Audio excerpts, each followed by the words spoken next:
मोक्षमार्गस्य नेतारं भेतारं कर्मभूभृतां ज्ञातारं विश्वतत्त्वानां वन्दे तद्गुणलब्धये तत्त्वार्थसूत्रकर्तारं ग्रन्थपिच्छोपलक्षितं वन्दे गणेन्द्रसञ्जातं स्वामी मुनीश्वरम्।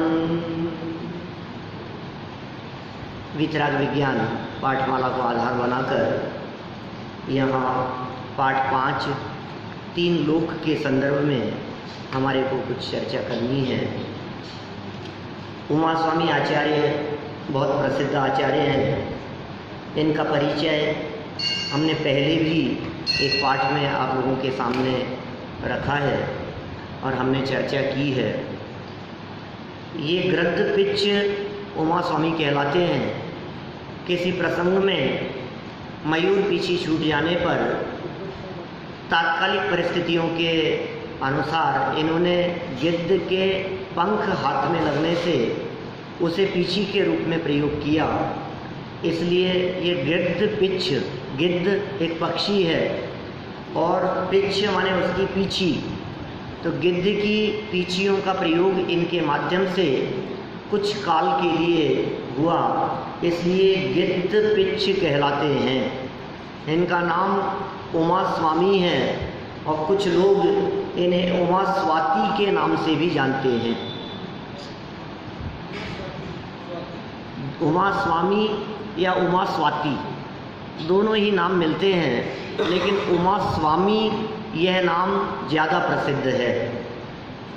तत्वार्थ सूत्रकर्तारम, एक श्लोक इनके संबंध में जो यहाँ लिखा गया है, तत्वार्थ सूत्रकर्तारम, तत्वार्थ सूत्र के कर्ता, गिद्ध पिच्छोपलक्षितम, गिद्ध पिच्छ उपलक्षित माने एक निकनेम समझ लो, अदर नाम समझ लो, दूसरा नाम जिनका एक लक्षण जैसा समझ लो, गिद्ध की पीछी जिनका उपलक्षण था। वंदे, वंदना करते हैं उन्हें, गणेन्द्र संजातम उमा स्वामी मुनीश्वरम। गणेन्द्र माने तो आचार्य हैं। गणेन्द्र, गण कहते हैं समूह को, गण माने समूह, और गणेन्द्र समूह में जो श्रेष्ठ हैं, मुनि आर्यिका श्रावक श्राविकाओं में जो सर्वश्रेष्ठ हों, ऐसे आचार्य। कौन कि उमा स्वामी मुनीश्वरम, ये जो उमा स्वामी मुनिराज हैं, जो श्रेष्ठ मुनियों के रूप में जगत में देखे जाते हैं, ऐसे मुनिराज को मैं यहाँ वंदन करते हुए बात प्रारंभ कर रहा हूँ। कम से कम लिखकर हम चर्चा कर चुके हैं इसकी पहले, जब इनका परिचय देखा था कि तत्वार्थ सूत्र उमा स्वामी आचार्य की इतनी छोटी रचना है जो महज 5-7 पेज में आ जाती है। इतनी छोटी रचना होने के बावजूद भी आपकी ख्याति, आपकी प्रसिद्धि इतनी है कि मानो बहुत बड़े बड़े विशाल ग्रंथ लिखने वालों की भी इतनी प्रसिद्धि ना हो। कम से कम लिखकर अधिक से अधिक प्रसिद्धि पाने वाले आचार्य ग्रंथ पिच उमा स्वामी के तत्वार्थ सूत्र से जैन समाज जितना अधिक परिचित है, उनके जीवन परिचय के संबंध में उतना ही अपरिचित है। माने उमा स्वामी आचार्य का जो परिचय है समाज के सामने, वो उमा स्वामी आचार्य के व्यक्तित्व के रूप में नहीं है, अपितु उनके कृतित्व के रूप में है। उनकी कृति, उनके द्वारा किया गया काम। हम कहते हैं ना साहब, इनके बारे में क्या बताएं, इनका काम ही इनका परिचय है। इन्होंने जीवन में इतना काम किया है और इनका काम किन से छिपा है, सब लोग इनके काम को जानते हैं। अब इनके बारे में क्या परिचय दे रहे हैं हम। आपने सुना ना, ये जो काम हुआ था, वो जो काम हुआ था, ये हुआ था, ये सब इन्हीं का किया हुआ है। ऐसे ही कहते हैं आगे, ये कुंदाचार्य के पट्ट शिष्य थे। पट्ट माने प्रमुख, प्रमुख शिष्य थे। विक्रम की प्रथम शताब्दी के अंतिम काल में तथा द्वितीय शताब्दी के पूर्वार्ध में भारत भूमि को पवित्र कर रहे थे। माने इनका काल लगभग 2000 वर्ष पुराना काल है। विक्रम की दूसरी शताब्दी का प्रारंभ और विक्रम की पहली शताब्दी का उत्तरार्ध, अंतिम अंश, वो इनका काल रहा। आचार्य ग्रंथ पिच उमा स्वामी उन गौरवशाली आचार्यों में हैं जिन्हें समग्र आचार्य परंपरा में पूर्ण प्रामाणिकता और सम्मान प्राप्त है। जो महत्व वैदिकों में गीता का, ईसाइयों में बाइबल का, मुसलमानों में कुरान का माना जाता है, वही महत्व जैन परंपरा में ग्रंथ पिच उमा स्वामी के तत्वार्थ सूत्र को प्राप्त है। ये सब पंक्तियाँ अपन पीछे विस्तार से बात कर चुके हैं, मुश्किल से महीने 2 महीने पुरानी बात होगी, इसलिए दोबारा उन सब बातों को रिपीट करना मैं उपयुक्त नहीं समझता हूँ। इसका दूसरा नाम मोक्ष शास्त्र भी है। किसका दूसरा नाम? तत्वार्थ सूत्र का। तत्वार्थ सूत्र का दूसरा नाम मोक्ष शास्त्र क्यों है? क्योंकि इसमें मोक्ष मार्ग और मोक्ष का वर्णन है। प्रारंभिक सूत्र में चर्चा की मोक्ष मार्ग की, सम्यक दर्शन ज्ञान चारित्राणी मोक्ष मार्ग है, और फिर 10 अध्याय लिखे और 10वें अध्याय में समापन किया इन्होंने मोक्ष तत्व पर। 7 तत्वों का वर्णन है। मोक्ष मार्ग से शुरू किया, मोक्ष तक ले गए, तो मोक्ष मार्ग से मोक्ष तक की चर्चा जिस शास्त्र में हो उस शास्त्र का नाम हो गया मोक्ष शास्त्र। यह संस्कृत भाषा का सर्वप्रथम सूत्रबद्ध जैन ग्रंथ है। प्रथम जैन ग्रंथ है ये, जो सूत्र रूप में लिखा गया, संस्कृत में लिखा गया। इसके पहले कभी भी इस तरह का कोई ग्रंथ उपलब्ध नहीं होता। यह ग्रंथराज जैन समाज द्वारा संचालित सभी परीक्षा बोर्डों के पाठ्यक्रमों में निर्धारित है और सारे भारतवर्ष के जैन विद्यालयों में पढ़ाया जाता है। प्रस्तुत अंश तत्वार्थ सूत्र के 3 और 4 अध्याय के आधार पर लिखा गया है। तत्वार्थ सूत्र के 2 अध्याय, 3 अध्याय और 4 अध्याय, उन दोनों अध्यायों के आधार पर इस ग्रंथ की रचना की गई है। इस ग्रंथ की, इस पाठ की रचना की गई है। माने कुल मिलाकर के इसमें 3 लोक के संदर्भ में चर्चा होगी। 3 लोक विषय बहुत विस्तृत है। माने 3 लोक, क्योंकि लोक, अब लोक से बाहर तो कुछ भी नहीं है। जो चर्चा करूँगे सब लोक में ही होगी। 6 द्रव्य की चर्चा भी 3 लोक के अंतर्गत आती है, क्योंकि 6 द्रव्यों के समूह को विश्व कहते हैं, लोक कहते हैं। कई परिभाषाएं लोक के संदर्भ में मिलती है। षट द्रव्यात्मको लोक है। यह लोक षट द्रव्यात्मक है। धवला में इसकी व्याख्या मिलती है, तिलोय प्रणति में इसकी व्याख्या मिलती है, राजवार्तिक में इसकी परिभाषा मिलती है। लोक शब्द के संदर्भ में मैंने कम से कम 12-13 परिभाषाओं को संकलित करके अपने शोध ग्रंथ में उसकी चर्चा की है। संयोग की बात ऐसी है कि ये पाठ जो लिखा गया, मेरी PhD का विषय भी 3 लोक था, और पिछले 20-25 सालों से खूब इसके बारे में 3 लोक के संदर्भ में अध्ययन अध्यापन किया है, जगह जगह पढ़ाए हैं, 3 लोक के संदर्भ में शिविर लगाए हैं, खूब व्याख्यान रिकॉर्डेड भी हैं। विस्तृत चर्चा तो यहाँ अपेक्षित नहीं है। हाँ, हमने जब सर्वर सिद्धि ग्रंथ पढ़ा था यहाँ, तो 3 और 4 अध्याय की चर्चा लगभग 6 महीने से ज़्यादा काल तक अपनी उन 2 अध्यायों की चर्चा यहाँ चली थी। माने विषय तो इतना गंभीर और इतना विस्तृत है कि जितनी चर्चाएं करो, जितना बारीकी में जाओ, उतना सब कम है। मुंबई जैन समाज के आग्रह पर वहाँ भारतीय विद्या भवन में 3-3.5 घंटे के स्पेशल प्रवचन सिर्फ 3 लोक विषय पर, वो वहाँ उनके आग्रह पर वहाँ किए थे। जो भारतीय विद्या भवन वहाँ का एक थिएटर है, काफ़ी उन्होंने प्रचार किया और हाउसफुल, नीचे ऊपर सब तरफ भरा हुआ, ऐसी पोजीशन थी वहाँ। सुबह की फ़्लाइट से बुलाया, शाम की फ़्लाइट से वापस भेज दिया, दिन में 4 घंटे का कार्यक्रम रखा। तो ये ऐसे विषय हैं जो घंटों चर्चा करें, इंटरेस्टिंग भी है, रोचक भी है, नई नई जानकारियाँ भी है। बहुत सारे विषय ऐसे हैं जो नए नए जानने को मिलते हैं। बहुत सारी बातें ऐसी होगी जो आप लोगों ने कभी सुनी ही नहीं होगी। कौन सी जगह पर क्या है, कहाँ कैसी रचनाएं। जैसे हमारे को मज़ा आता है ना कहीं घूमने फिरने में, कहीं जाएं तो वहाँ जाकर के देखें यहाँ कौन रहता था, राजा का महल कैसा था, ये कैसा था, किला देख करके आओ, ये देख करके आओ, पुरानी चीज़ें देख करके आओ। तो ऐसे ही जो 3 लोक का विषय है, इस 3 लोक के विषय के माध्यम से आपको दुनिया दिखाते हैं। बहुत से लोग ऐसे होते हैं, कई जगह मिलते हैं, वो कहते हैं पंडित जी हमने दुनिया देखी है, धूप में थोड़ी ना बाल सफ़ेद किए हैं। तो हम भी कहते हैं कि भैया आपने दुनिया देखी है और हम दुनिया दिखा रहे हैं, एक बार जैन दर्शन की दृष्टि से इस दुनिया को देखने का प्रयास करो तो आपको पता लगेगा दुनिया कितनी बड़ी है। हम जिसे दुनिया समझ करके बैठे हैं वो दुनिया कुछ नहीं है, वो आयुष्य मात्र है। ये दुनिया बहुत विशाल है। ये 3 लोग 343 घन राजू में है।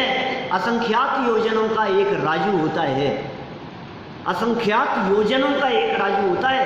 343 घन राजू का लोक है। मध्य लोक भी 7 राजू विस्तार और 1 राजू चौड़ाई वाला और त्रस नाड़ी की अपेक्षा से 1 राजू बाई 1 राजू का है। उसमें भी असंख्यात योजन है।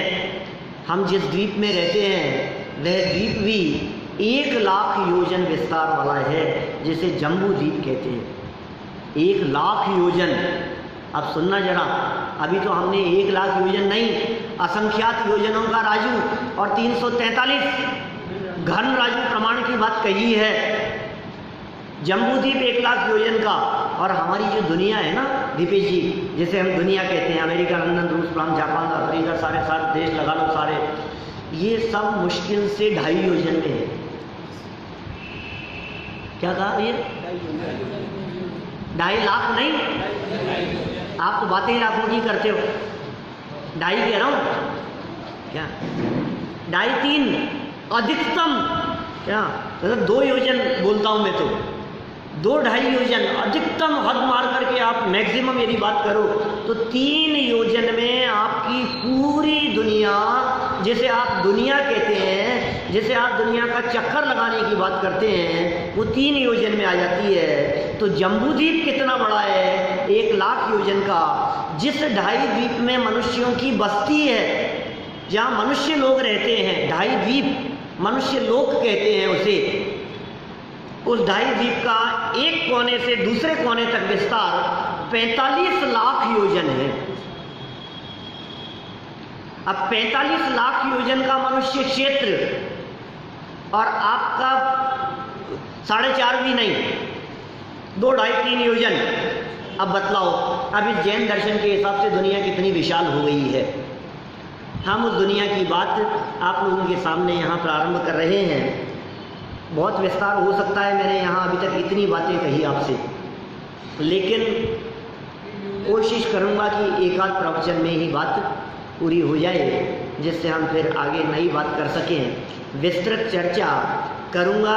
कुछ योजना चल रही है मेरी, वो योजना जैसे ही संपन्न होगी तो कुछ विशेष रूप से आप लोगों के सामने उस बात को प्रस्तुत करेंगे।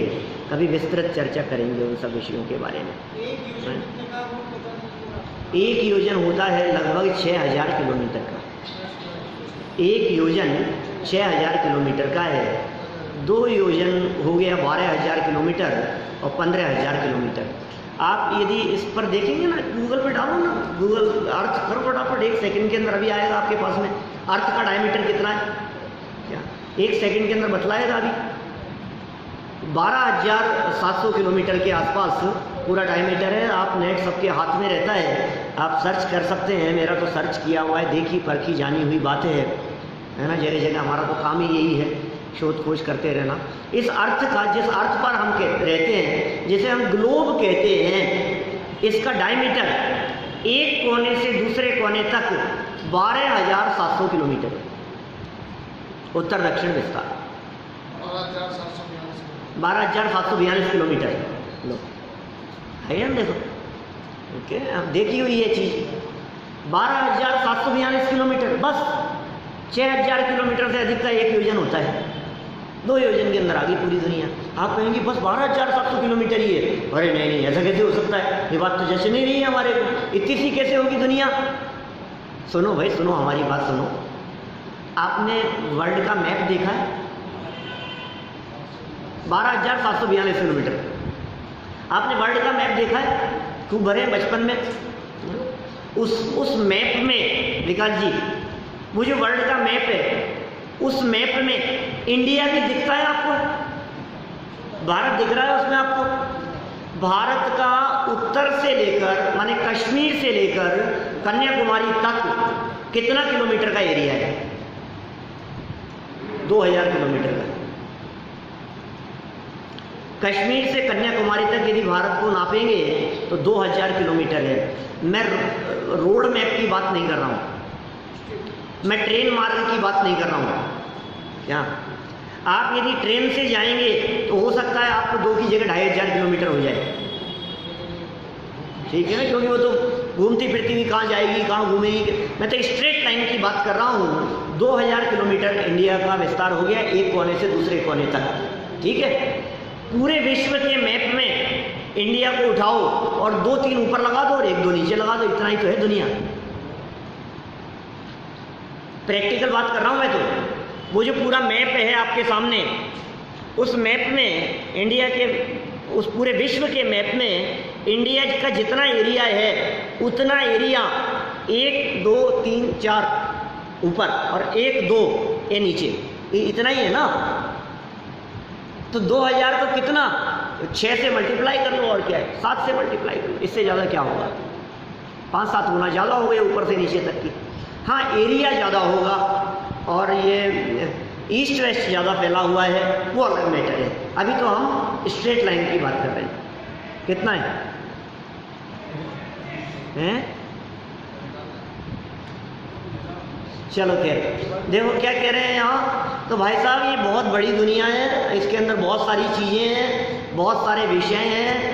कभी पंचमेरु की चर्चा करो, कभी नंदीश्वर की चर्चा करो, कभी अकृत्रिम चैत्यालयों की चर्चा करो, कभी विदेश क्षेत्र की चर्चा करो, कभी कर्म भूमि भोग भूमि की चर्चाएँ करो, कभी द्वीपों की चर्चा करो, समुद्रों की चर्चा करो, लवण समुद्र आदि की बातें करो, मानुषोत्तर पर्वत वगैरह की बातें करो, कहीं विजयार्थ पर्वत, विद्याधरों की नगरियाँ, श्रेणियाँ हैं, अनगिनती चीज़ें हैं। मैंने अभी मैं नाम मात्र गिनाने लगूँ आपको, ये तो मध्य लोक की बात कर रहा हूँ। फिर स्वर्गों के विमान, फिर कहाँ फिर नरकों की पृथ्वियाँ, बहुत बहुत विस्तार है। कहाँ कौन कौन रहता है, अनगिनती विषय हो सकते हैं। यहाँ तो बालकों को लक्ष्य में रखकर बहुत छोटी सी चर्चा की जा रही है और उस छोटी सी चर्चा को एक बार अपने उपयोग का विषय बनाएं कि आखिर ये है क्या। शॉर्ट में है, मैं पढ़ता हूँ यहाँ से, इस चर्चा को यहीं से पढ़ते हैं। फिर थोड़ी बहुत चर्चा कुछ और करनी होगी तो कर लेंगे, लेकिन मेरा भाव ये है कि आज ये बात संपन्न हो जाए यहाँ। हाँ, ये कौन से अनुयोग का विषय होगा? कर्णानुयोग का। 4 अनुयोग पढ़े थे ना कल, ये कर्णानुयोग का विषय है। देखिए, छात्र ने प्रश्न किया, गुरुजी आज प्रवचन में सुना था कुंदकुंदाचार्य देव श्रीमंदिर भगवान के दर्शन करने विदेश क्षेत्र गए थे। ये विदेश क्षेत्र कहाँ है? वाह, विदेश क्षेत्र सुनते ही मुंह में पानी आता है लोगों के, ऐसा लगता है विदेश क्षेत्र है। एक सिंगल प्रवचन चाहिए कम से कम विदेश क्षेत्र मात्र की चर्चा करने के लिए। अकेला विदेश क्षेत्र, इतनी सी शब्द की चर्चा करें ना अपन, और क्या है वहाँ की परिस्थितियाँ, कैसा है वहाँ का माहौल, कैसी है रचना, तो कम से कम एक प्रवचन चाहिए। अध्यापक, ये सारा विश्व 3 लोकों में बटा है भैया। जहाँ हम तुम रहते हैं ये मध्य लोक है, और इस मध्य लोक में भाई 3 लोक हो गए पहले, एक का नाम है ऊर्ध्व लोक। ऐसे चलो थोड़ी थोड़ी बातें याद करते रहो, इसमें जो कुछ नाम आएंगे वो आप लोगों को याद करने हैं मेरी अनुपस्थिति में। जब आप लोग याद करेंगे ना तो विस्तार से 2-5 दिन का शिविर लगाएंगे अपन, जिस शिविर में अपन सिर्फ इसी की चर्चा करेंगे खूब धूमधाम से। क्यों भाई, कर सकते हैं ना, स्पेशल शिविर लगा सकते हैं, छुट्टियों के दिन देखकर इसके शिविर लगाएं। चलो, जयपुर में लगाए मैंने कई जगह, बाहर तो लगाते ही हैं सब जगह। देखो, इसमें असंख्यात द्वीप और समुद्र हैं, एक दूसरे को घेरे हुए हैं, सबके मध्य जम्बू द्वीप है। असंख्यात द्वीप और समुद्र, द्वीप समुद्रों की संख्या कितनी है? असंख्यात। उनमें पहले द्वीप का नाम क्या है? जम्बू द्वीप। चारों ओर लवण समुद्र है। जम्बू द्वीप को घेर करके क्या है? लवण समुद्र। लवण समुद्र को चारों ओर घेर करके फिर एक द्वीप है, उसका नाम धातकी खंड।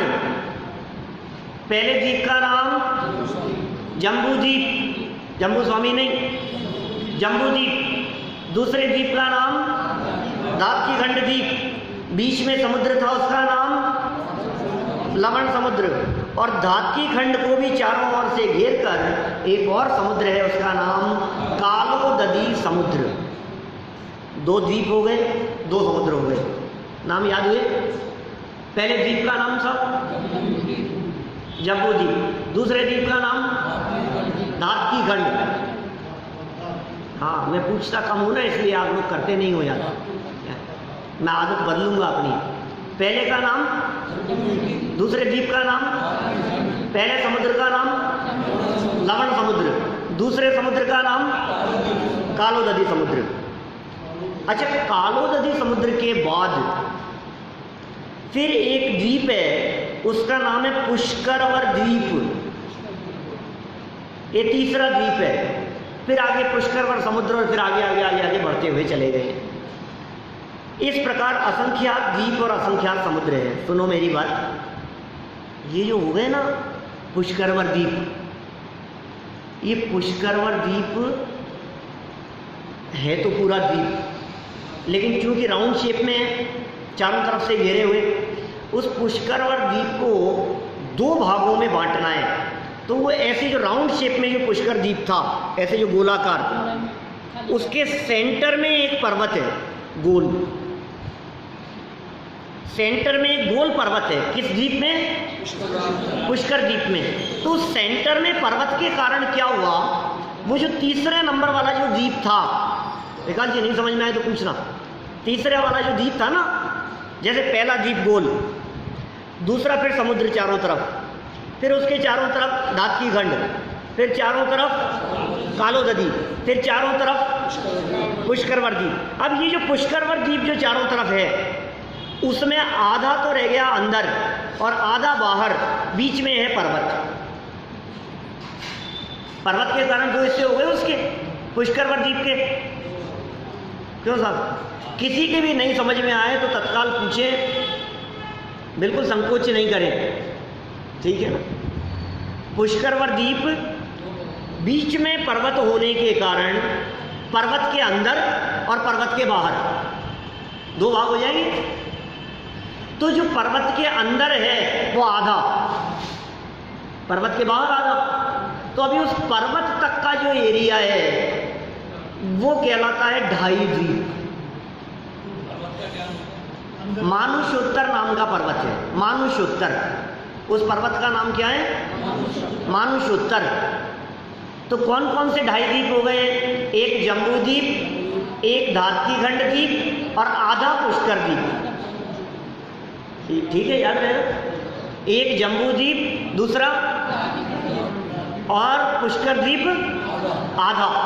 तो कितने हो गए? 2.5 द्वीप।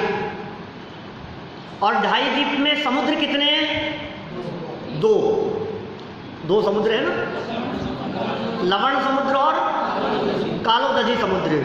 अभी जो पंचमेरु की जो पूजन करते हैं आप, अभी करेंगे ना, 10 लक्षण के दिनों में भी 5 दिन तो करते ही हैं, शुरू के 5 दिन करते हैं ना। अभी ये जो पंचमेरु जो है, ये 2.5 द्वीप में पंचमेरु है। जब पंचमेरु पूजन की स्थापना का छंद बोलते हैं, याद होगा आप लोगों को, क्या है वहां स्थापना के छंद में? तीर्थंकरों के नमन जल से भये तीरथ सर्वदा, ताते प्रदक्षिण देत सुरगण पंचमेरुन की सदा। है कहाँ पे? 2 जलधि 2.5 द्वीप में सब गणत मूल विराज ही। समझ में आई कुछ बात? कुछ समझ में आई कि कुछ तो आई। पंचमेरु की पूजन है, पंचमेरु की। 5 मेरु पर्वत कहाँ पर है वो? कि 2 जलधि, 2 तो समुद्र और 2.5 द्वीप में कौन से 2.5 द्वीप? बोलो। अब जब पूजा करो ना 10 लक्षण में, सामूहिक रूप से कहीं कोई साथ में हो और वो बोल रहा हो तो पूछना ये क्या है, ये क्या? तो वो कहेगा कि हमें तो नहीं मालूम, तो बताना उनको अब फिर कहना कि सीखना हो तो चला करो साथ में। 2 जलधि और 2.5 द्वीप में, क्या 2.5 द्वीप, कौन कौन से 2.5? एक जम्बूद्वीप, एक धात्री खंड और आधा सब गणत, सारे पर्वत मूल सहित विराजमान हैं। और क्या है? पूजू 80 जिन धाम प्रतिमा, क्या उनके ऊपर 80 जिन प्रतिमाएं हैं जिनको यहाँ हम स्थापना करके पूजन प्रारंभ कर रहे हैं। ये उसका छंद था। 2 जलधि और 2.5 द्वीप, इतना आप लोगों को याद हो गया है। अच्छा, ये जो 2.5 द्वीप कहे हैं, इन 2.5 द्वीप के बाहर भी और भी द्वीप समुद्र हैं, बहुत सारे हैं, असंख्यात है द्वीप समुद्र। तो पहले द्वीप का नाम बतलाया था जम्बू द्वीप। हम लोग कहाँ रहते हैं? जम्बू द्वीप में। स्थापना नहीं, महार्घ बोलते समय हम बोलते हैं रोजाना, जम्बूद्वीपे भरत क्षेत्रे आर्यखंडे जयपुर नाम नहीं नगरे। बोलो, कहाँ से शुरू करते हैं? जम्बूद्वीप से शुरू करते हैं। तो वो जम्बूद्वीप कहाँ है? तो असंख्यात मध्य लोक में है और असंख्यात द्वीप समुद्रों में पहला द्वीप है जम्बूद्वीप। उस जम्बूद्वीप में क्या क्या है? तो कहा भाई जम्बूद्वीप थोड़ा सा छोटा सा थोड़ी है। जम्बूद्वीप में सिमंदर भगवान कहाँ रहते हैं? बोले जम्बूद्वीप छोटा सा तो नहीं है। उस जम्बूद्वीप में का विस्तार 1 लाख योजन का है। बीचों बीच में सुमेरु नामक गोल पर्वत है। इस गोल जम्बूद्वीप को विभाजित करने वाले 6 महापर्वत हैं जो कि पूर्व से लेकर पश्चिम तक पड़े हुए हैं, जिनके नाम हैं हिमवन, महाहिमवन, निषद, नील, रुक्मी और शिखरी। 6 नाम याद करने पड़ेंगे भाई, ऐसे नहीं चलेगा। क्या कहा? देखो, अभी पहले जम्बूद्वीप की बात करें, थोड़ा समझना, बहुत सरल है, कठिन नहीं है। सामने वाला चित्र भी आप लक्ष्य में ले सकते हैं। ये जम्बूद्वीप ऐसा है, गोलाकार है, राउंड शेप में है जम्बूद्वीप, थाली के आकार का है, थाली जैसा है। इस गोल जम्बूद्वीप में लेफ्ट से लेकर राइट तक ऐसे स्ट्रेट 6 पर्वत बने हुए हैं, देख रहे हैं? उनके नाम भी यहाँ लिखे हुए हैं। हिमवन दिख रहा है नाम? ये चित्र कलर्ड होता तो शायद आसानी से समझ में आता। हिमवन, फिर थोड़ा ऊपर चलो, नीचे से ऊपर, फिर बीच में आपको महाहिमवन पर्वत दिखेगा, फिर निषद पर्वत, फिर नील पर्वत, फिर रुक्मी पर्वत, फिर शिखरी पर्वत। ये 6 महापर्वत ईस्ट से वेस्ट तक, वेस्ट से ईस्ट तक फैले हुए हैं ऐसे, ये 6 पर्वत। इन 6 पर्वतों के कारण पूरा का पूरा जम्बूद्वीप 7 भागों में बट गया। भाई 6 पार्टीशन डालोगे तो क्या होगा? 7 हो जाएंगे। अब 7 पर्वत हो गए, नहीं 7 क्षेत्र हो गए।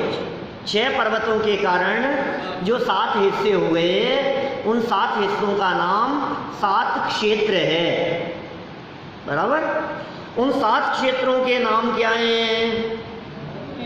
देखो नीचे अध्यापक ने कहा है, इन 7 भागों को तो 7 क्षेत्र कहते हैं, जिनके नाम भरत, हेमवत, हरि, विदेह, रम्यक, हिरण्यवत और ऐरावत, ये 7 क्षेत्र हैं। इनमें नाम मिला आपको कहीं? इन 7 में पहला नाम क्या है? भरत। ये सब पर्वतों के बीच बीच में है। विदेह, फिर रम्यक, फिर हिरण्यवत, फिर ऐरावत। अच्छा, इनमें कौन कौन से नाम आपने पहले सुने थे? एक तो भरत सुना होगा, हर जम्बूद्वीप पे भरत क्षेत्र है। इसका मतलब अपन भरत क्षेत्र में रह रहे हैं, ये बात क्लियर हो गई ना? कहाँ रह रहे हैं अपन? इस पूरे जम्बूद्वीप के अंदर साउथ साइड में रह रहे हैं अपन, भरत क्षेत्र में रह रहे हैं। एक सेंटर वाला जो क्षेत्र है उसका नाम है विदेश क्षेत्र, और लास्ट वाला जो है उसका नाम है ऐरावत क्षेत्र। ठीक है? अब समझा, जम्बूद्वीप का जो बीच वाला हिस्सा विदेश क्षेत्र है, वहां सिमंदर भगवान है, पर हम, अरे उसके ही दक्षिण में जो भरत क्षेत्र है ना, उसी में हम रहते हैं। यहीं आचार्य कुंद जन्मे थे, वे विदेश क्षेत्र गए थे।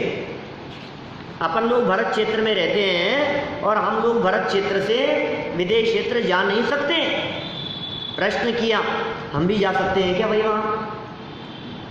नहीं भाई, बताया था ना, रास्ते में बड़े बड़े विशाल पर्वत हैं, उन पर्वतों पर प्रत्येक पर एक एक विशाल सरोवर है, उनमें 14 नदियाँ निकलती हैं और 7 क्षेत्रों में बहती हैं। उनके नाम गंगा सिंधु रोहित्रोतास्य हरितरिकांता सीता सीतोदा नारी नरकांता स्वर्णकुला रूप्यकुला रक्ता रक्तोदा, ये 14 नदियाँ हैं। नाम याद होनी चाहिए। कहाँ बह रही है ये 14 नदियाँ? क्षेत्रों में। भाई क्षेत्र थे 7 क्षेत्र थे, 6 पर्वत थे। कितनी बातें याद रखनी है? देखो भाई, नाम याद करने पड़ेंगे।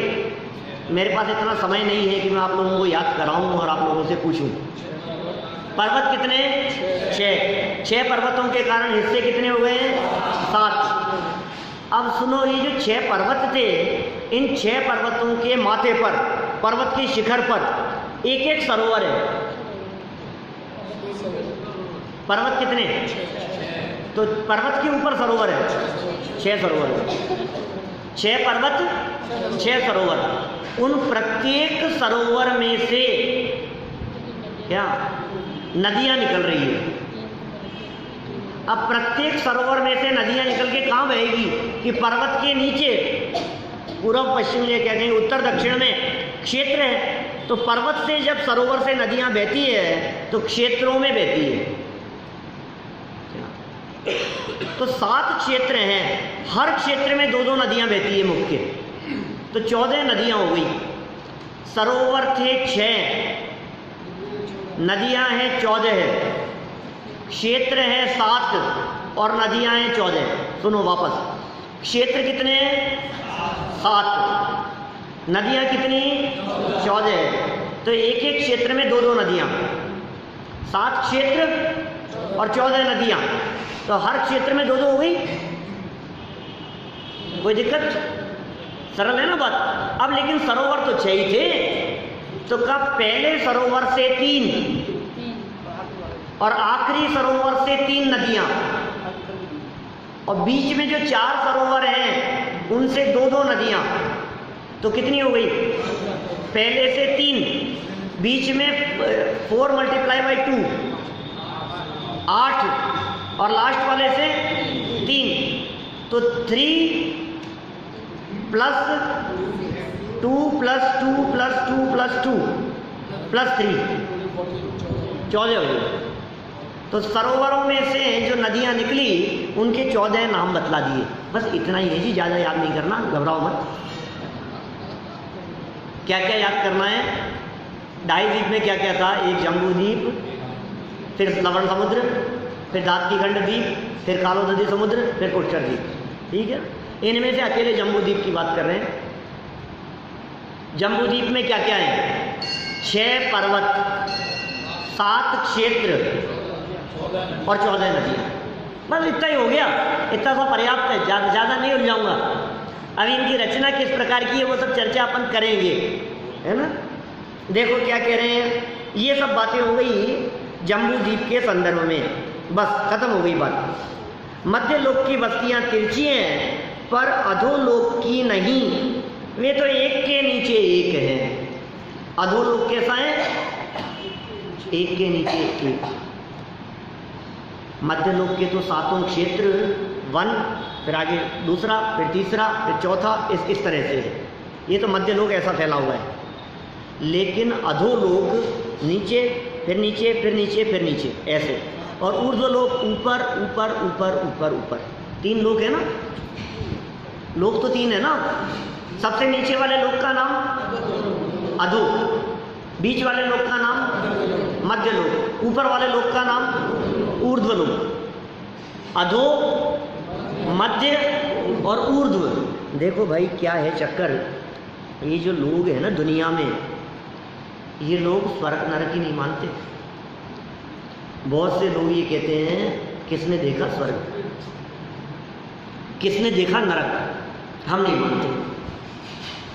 क्या जरूरत है, हमारे साथ में चलो, अच्छे महलों में ले चलते हैं तुम्हारे को, यहीं स्वर्ग दिख जाएगा, और नरक देखना हो तो भी हमारे साथ चलो, हम चल करके दिखाते हैं तुम्हारे को झोपड़पट्टियों में नरक क्या होता है। हड्डियों के वार्ड में तुम्हारे को ले जाएंगे, लोग तड़पते हुए दिखेंगे, यही नरक है, यही स्वर्ग है, और क्या है। लेकिन भाई ऐसा नहीं है, स्वर्ग भी है और नरक भी है, आपको मानना ही पड़ेगा, क्योंकि ये जीव अपने कर्म के फल में अच्छे और बुरे क्षेत्रों पर जाता है और वहाँ से आता है। आपको आगे और पीछे का जन्म मानना पड़ेगा। यदि आप आगे पीछे का जन्म नहीं मानेंगे तो एक जीव जन्म से ही अंधा क्यों पैदा हुआ? जन्म से ही उसके खाने पीने की व्यवस्था नहीं थी, तो उसने ऐसा क्या किया जिसके साथ ऐसा हुआ? एक का जन्म होते ही उसे सोने की चम्मच से पानी पिलाया जा रहा है, तो ऐसा क्या है उसने? उसका तो अभी जन्म हुआ है ना। तो आप एक ही जवाब देंगे कि जिसने जैसे कर्म पहले किए थे, माने कहीं से आया है, तो जब कहीं से आया है तो कहीं जाएगा भी ना। जैसे कर्म करेगा वैसा फल इसको मिलेगा, कहीं ना कहीं जाना भी पड़ेगा। और इन आने और जाने वालों के बीच में अपना जो एक ज्ञायक आत्मा है वो शाश्वत है। इन जाने आने जाने वालों में जो शाश्वत रहने वाला है वो दृष्टि करने योग्य है, वो लक्ष्य करने योग्य है। एक व्यक्ति ने एक व्यक्ति की हत्या की, क्या सजा मिलेगी उसे? अधिकतम फांसी पर चढ़ा दिया जाएगा, यही तो होगा ना। इससे ज़्यादा क्या कर सकते हैं? फांसी पे चढ़ा दिया। एक व्यक्ति ने एक को नहीं 5 व्यक्तियों की हत्या की, उसे क्या सजा दी जाएगी? और एक ने 50 को मारा, उसे क्या सजा दी जाएगी? और एक ने 500 को मारा, क्या सजा दी जाएगी? ये क्या न्याय है आपका? ये कोई न्याय है? जिसने एक को मारा उसको भी फांसी, जिसने इतनों को मारा उसको भी फांसी, जिसने एक को मारा उसे एक बार मारो, जिसने 500 को मारा उसे 500 बार मारो। अरे ऐसा कैसे होगा? तो ऐसी कोई जगह होनी चाहिए ना जहाँ शरीर के टुकड़े टुकड़े कर दिए जाएं और फिर दोबारा जुड़ करके फिर टुकड़े टुकड़े कर दिए जाएं। तो ऐसी कोई जगह होनी चाहिए कि नहीं? ऐसे कर्म के फल को भोगने के लिए बोले उस जगह को कहते हैं नरक। न्याय क्या कहता है वो लोग? न्याय है कि नहीं है प्रकृति में? प्रकृति में कहीं भी अन्याय नहीं है, लेकिन आपकी कानून व्यवस्था में तो न्याय होने की संभावना दिखती नहीं है। क्या करें? ऐसे अटक जाते हैं ना जहाँ न्याय हो ही नहीं सकता है। अब क्या होगा? तो स्वर्ग भी मानना पड़ेगा, नरक भी मानना पड़ेगा। ये बतला रहे हैं हम जिस पृथ्वी पर रहते हैं, इस पृथ्वी के नीचे 7 पृथ्वियाँ और हैं। जहाँ हम रह रहे हैं इसके नीचे 7 और हैं, जिनके नाम 7 नरकों के रूप में कहे गए हैं। नाम है रत्न प्रभा, शर्करा प्रभा, बालुका प्रभा, पंक प्रभा, धूम प्रभा, तम प्रभा और महातम प्रभा। प्रभा शब्द का अर्थ रोशनी। ये सब गुण नाम हैं, जिनके जैसे नाम हैं जिन नरकों के, वहाँ की रोशनी उसी तरह की है। जैसे पहले नरक का नाम रत्न प्रभा, तो वहाँ की रोशनी नरक में रत्नों जैसी है, रत्नों के प्रकाश जैसा वातावरण है वहाँ का। दूसरे का नाम है शर्करा प्रभा, तो शक्कर जैसा फीका हो गया, चमक कैसी है शक्कर में, उस तरह की रोशनी जहाँ हो, उस दूसरे नरक का नाम शर्करा प्रभा है। इसी तरह से बालुका प्रभा, पंक प्रभा, धूम प्रभा, तम प्रभा, महातम प्रभा। तम मतलब अंधकार, महातम मतलब घोर अंधकार, ठीक है ना। रत्न, शर्करा, बालुका, बालुका मतलब बालू मिट्टी, फिर पंक माने कीचड़, फिर धूम माने धुआं, तम माने अंधकार और महातम मतलब घोर अंधकार। ऐसे वातावरण की अपेक्षा वहाँ के नाम हैं। वे सब बस्तियाँ हैं, बहुत ही दुखद हैं। रहने का स्थान भी बिलों के सदृश है। वहाँ की जलवायु बहुत ही दूषित है। वहाँ के जीव बाह्य वातावरण की प्रतिकूलता से दुखी तो हैं ही, पर उनके कषायों की तीव्रता भी है, नारकियों की। अतः आपस में मारकाट किया करते हैं। नरक क्या है? दुख का घर ही है। जब जीव घोर पाप करता है तो वहाँ उत्पन्न होता है। जो जीव वहाँ उत्पन्न होते हैं उन्हें नारकी कहते हैं।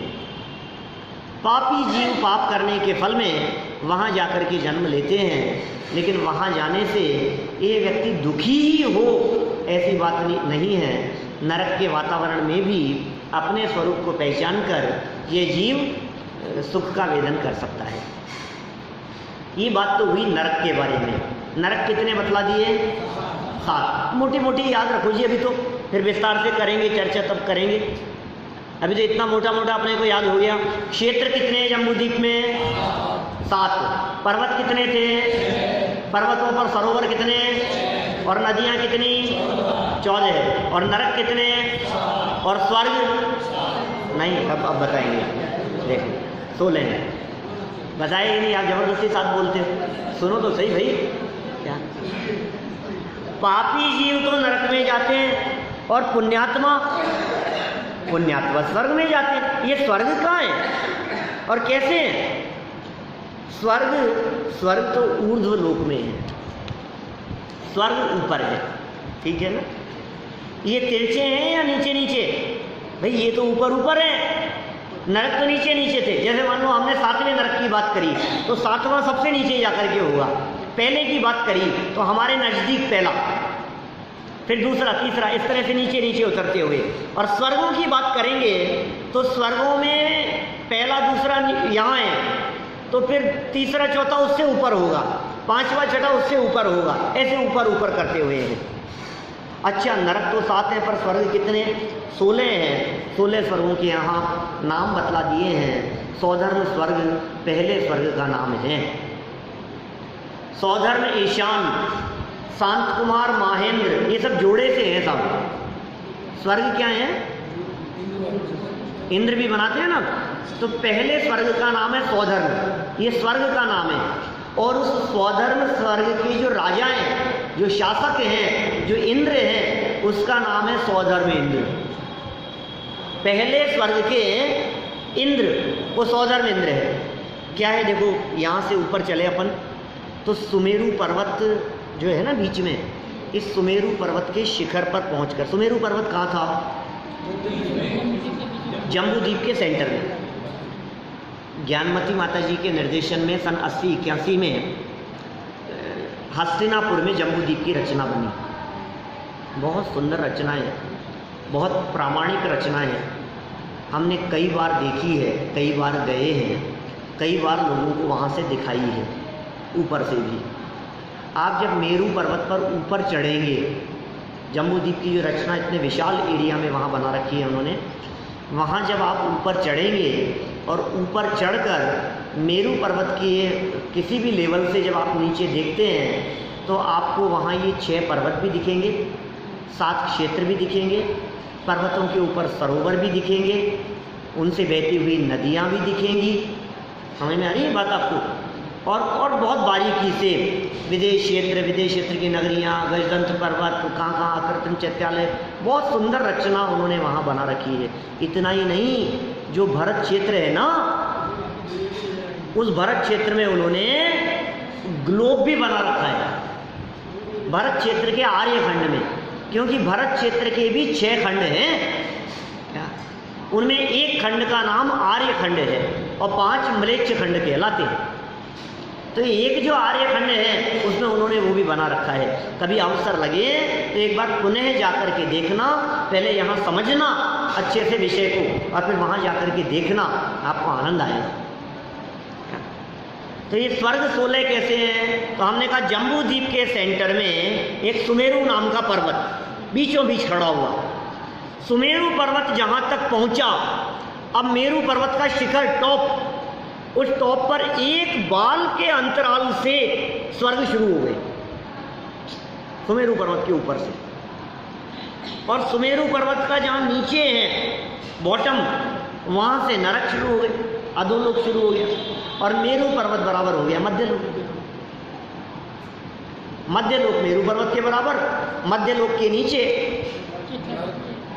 नरक अधोलोक, और मेरू पर्वत के ऊपर ऊर्ध्वलोक। अभी ऊपर चले तो पहला दूसरा स्वर्ग, अभी क्या है, स्वर्ग 16 है ना, तो पहला और दूसरा, फिर तीसरा, चौथा, पांचवा, छठा, सातवां, आठवां, ऐसे एक एक लेवल पर 2-2 स्वर्ग है, ऐसे ऊपर ऊपर, तो 8 लेवल हो जाएंगे टोटल, 16 स्वर्ग। सौधर्म, ईशान, शांत कुमार, महेंद्र, ब्रह्म, ब्रह्मोत्तर, लांतव, कापिष्ठ, शुक्र, महाशुक्र, सतार, सहस्त्रार, आनत, प्राणत, आरण और अच्युत, ये स्वर्गों के नाम हैं। रोजाना पूजाएं करते हो आप, ऋषभ देव स्वामी की पूजन करोगे, आदिनाथ भगवान की पूजन, तो अच्युत स्वर्ग की चर्चा आएगी, उसमें सर्वार सिद्धि की चर्चा आएगी, सर्वार सिद्धि से आए। फिर कहीं शांतिनाथ भगवान की चर्चा करोगे, 16वें स्वर्ग से आए, फिर वो कौन से स्वर्ग से आए, तो ये उनके नाम मिलेंगे, नाम याद होंगे तो आपका उपयोग वहाँ जाएगा। ये 16 स्वर्ग। फिर 16 स्वर्ग के ऊपर हैं 9 स्टेप और हैं, वो हैं 9 ग्रहव्यक, एक के ऊपर एक। फिर उसके ऊपर एक ही लेवल पर है 9 अनुदिश, फिर है 5 अनुत्तर। 5 अनुत्तरों में एक जो विमान है सेंटर वाला, उसे कहते हैं सर्वार्थ सिद्धि। स्वर्गों में टॉप पोजीशन है सर्वार्थ सिद्धि, सर्वार्थ सिद्धि से ऊपर कुछ भी नहीं है। फिर पूछा आगे, पूर्व पश्चिम नहीं है स्वर्ग, उत्तर दक्षिण है। दक्षिण साइड में सौधर्म इंद्र है और उत्तर साइड में ईशान स्वर्ग है, ईशान इंद्र है, ऐसे उत्तर दक्षिण में स्वर्ग की रचना है। सभी स्वर्ग 16 स्वर्ग, हाँ 16 ही तक है। देखिए फिर का इसके ऊपर क्या है, तो बोले सिद्ध शिला। 16 स्वर्ग के ऊपर 9 ग्रहव्यक, फिर 9 अनुदेश, फिर 5 अनुत्तर, उसके ऊपर सिद्ध शिला। और सिद्ध शिला से ऊपर लोक के अंत में तनुवात वलय में अनंत सिद्ध विराजमान है। ये सामान्यतः 3 लोक की रचना है। गुरुजी हमें तो पूर्ण संतोष नहीं हुआ, विस्तार से समझाइए। मैं मालूम है यही हाल है सबका, एक दिन के पाठ में इससे अधिक क्या समझाया जा सकता है। यदि तुम्हें जिज्ञासा हो तो तत्वार्थ सूत्र, तत्वार्थ वार्तिक, त्रिलोक सार आदि शास्त्रों से जानना। कुल मिलाकर के ये 3 लोक की चर्चा हमने बहुत संक्षेप में आज यहाँ पूरी की है। आप लोग इन नामों को याद रखना। यदि आप लोग इन नामों को याद कर लेंगे तो फिर जब भी हम इस विषय की चर्चा करेंगे तो आप लोगों को समझने में सुविधा होगी, बहुत मज़ा आएगा। और अभी पीछे भी हमने कुछ दिनों पहले भी, मुश्किल से साल 6 महीने पहले भी हमने यहाँ पूरा विशाल नक्शा लगाकर इसकी चर्चा की है। हम इन 3 लोक में परिभ्रमण ना करें, क्योंकि इस 3 लोक में जो सारभूत है वो सारभूत ज्ञायक, सारभूत आत्मा इस देह रूपी देवालय में विराजमान है। लोक को देखने से लोक नहीं दिखता, अपने आप को देखने से लोकालोक अपने आप दिखता है। इसलिए लोक को देखने के चक्कर में उलझना भी नहीं है। लोक से दृष्टि हटाकर जो ज्ञायक लोक है, जो चैतन्य लोक है, जो चित्त लोक है, वहाँ उपयोग केंद्रित करेंगे। अपने को जानेंगे, पहचानेंगे तो लोकालोक हाथ पर रखे आंवले की तरह स्पष्ट दिखेंगे। हम सभी इन विषयों को जाने भी, समझे भी, और फिर वहाँ से दृष्टि हटाकर अपने स्वरूप को जानकर अपने में लीन होकर लोक के शिखर पर जहाँ सिद्ध परमात्मा विराजमान है, वहाँ उन अनंत सिद्धों के बीच में जाकर विराजमान हो जावें। इसी मंगल भावना से बात को